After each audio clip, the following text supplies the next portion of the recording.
साथियों नमस्कार। आज हम ग्राम पंचायत पचावला के ग्राम शंगेश्वर विकासखंड कौरादस जिला शिवपुरी में हमारे बीच हैं श्री गोविंद सिंह डांगी जी, जो प्राकृतिक खेती आदर्श प्रक्षेत्र के रूप में यहाँ काम कर रहे हैं। एक मॉडल फार्म लगाए हुए हैं और आप देख रहे हैं कि कुछ गतिविधियाँ डिस्प्ले की हुई हैं। सीधे इनसे बात करते हैं।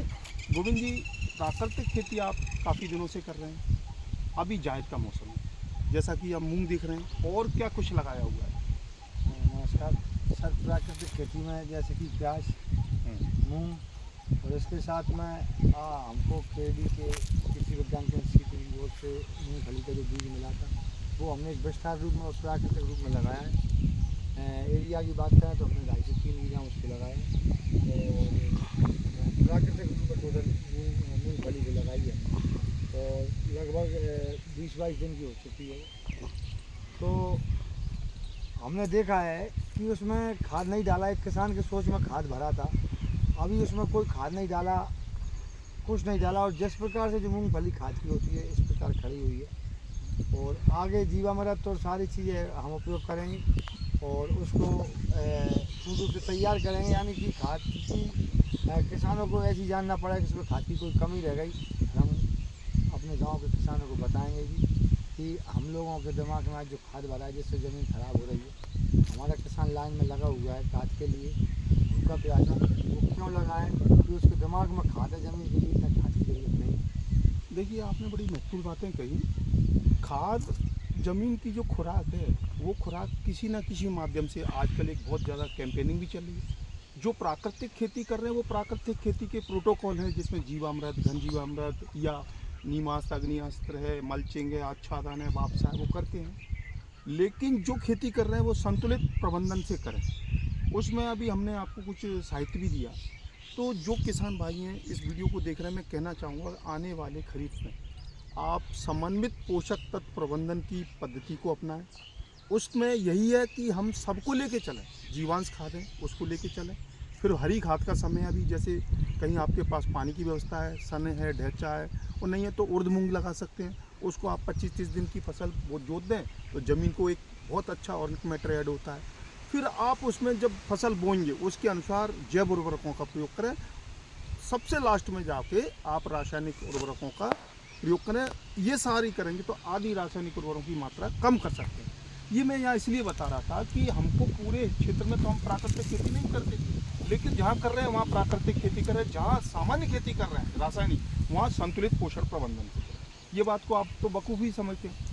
क्योंकि गोविंद जी, एक बात और पूछना चाहूँगा, आप तो जनप्रतिनिधि रहे हैं, सरपंच भी रहे हैं पूर्व, और भी आपका क्षेत्र में बहुत अच्छा एक सामाजिक सरोकार है। ऐसी कौन सी मुख्य बातें हैं जो खेती के खर्चे को कम कर सकती हैं और किसान को थोड़ा सा जागरूक होना चाहिए, अपनाना चाहिए? एक मुख्य बात तो किसान भाइयों के लिए सबसे पहली बात तो ये कि किसी सलाहकार लोगों से, जैसे कृषि विभाग है, कृषि विज्ञान केंद्र, इन लोगों से प्राथमिकता में किसान भाई सलाह ले। हमारा जो किसान है अंधाधुंध एक दूसरे को देखते हुए अंधाधुंध लागत लगा रहा है। एक मेन लागत बढ़ने का कारण किसान को वो हुआ है। दूसरी चीज़ हम बात करें किसान की, तो किसान बीजों की मात्रा को सही से नहीं कर पा रहा और अनगढ़ बीज डाल देता है, वो कम उगते हैं। सही बीज चयन करें, कम मात्रा में कम बीज पड़ेगा और उत्पादन अधिक आएगा और खाद की और दवाइयों की इतनी आवश्यकता नहीं पड़ेगी जितनी हमारा किसान डाल रहा है। एक तो खराब बीज डाल देता है, घर के बीज डाल देता है, बगैर छने बीज डाल देता है, तो उनका जो अंकुरण होता है वो कमजोरी में ही होता है और जब वो कमज़ोर में होता है तो आप किसान खाद और दवाइयों से सोचता है कि खाद और दवाई से हम उसको मजबूत बनाने और उत्पादन ले लें। उत्पादन उसमें लिमिट रहता है और खाद और दवाइयों की लागत उसकी बढ़ जाती है, तो ये भी कॉस्ट उसका बढ़ता है।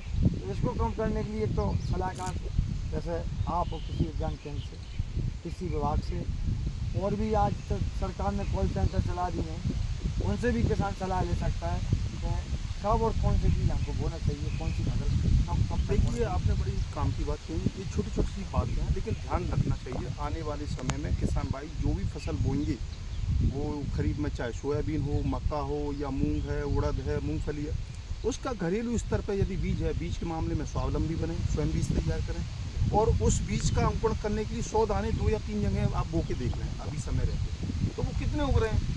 बीज का जो ओज है, सीड विगर है, वो महत्वपूर्ण है। यदि 70 दाने सोयाबीन के उग रहे हैं तभी बीज की श्रेणी है। और उड़द मूंग में आप 75-80 उड़ रहे हैं तभी बीज की श्रेणी में, यदि नहीं है तो फिर बीज की श्रेणी नहीं है। 50 से कम हो रहे हैं तो खती न बोले, थोड़ा कम है तो एक बार बीज दर बढ़ा सकते हैं।